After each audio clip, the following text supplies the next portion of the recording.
ভূমিকায় কাজ করে যাচ্ছেন বিশিষ্ট সমাজসেবক, অসহায় গরিব দুঃখী ও মেহনতি মানুষের জনদরদি মোহাম্মদ জাকির হোসেন।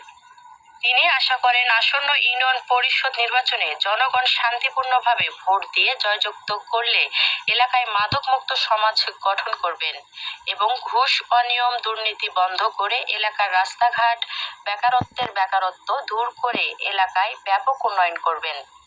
দিনাজপুর জেলা প্রতিনিধি মাহবুব হোসেন মেজরের তথ্য ও ভিডিও চিত্রে দেখুন বিস্তারিত।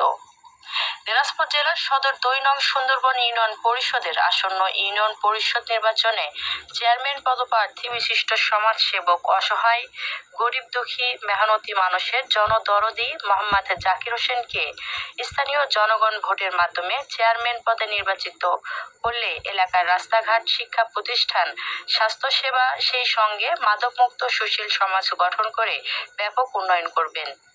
সেই সঙ্গে বেকারত্ব দূরীকরণ করে কর্মস্থানের সুযোগ করে দিবেন। এছাড়া রাস্তাঘাট, ব্রিজ, কালভার্ট ব্যাপক উন্নয়ন করবেন বলে আশা প্রকাশ করেন মোহাম্মদ জাকির হোসেন। গত শীত মৌসুমে অসহায় গরিব ও দুঃখীদের মাঝে নিজ অর্থায়নে ৫০০ পরিবারদের মাঝে শীত বস্ত্র বিতরণ করেছেন। গত ঈদ উল ফিতর উপলক্ষে ৭০০ জন পরিবারদের মাঝে সেমাই ও চিনি বিতরণ করেছেন এবং ঈদ উল আজহা উপলক্ষে ৫০০ পরিবারদের মাঝে চাল বিতরণ করেছেন। খেলোয়াড়দের মাঝে ১০টি ক্লাবে ফুটবল ও জার্সি প্রদান করেছেন।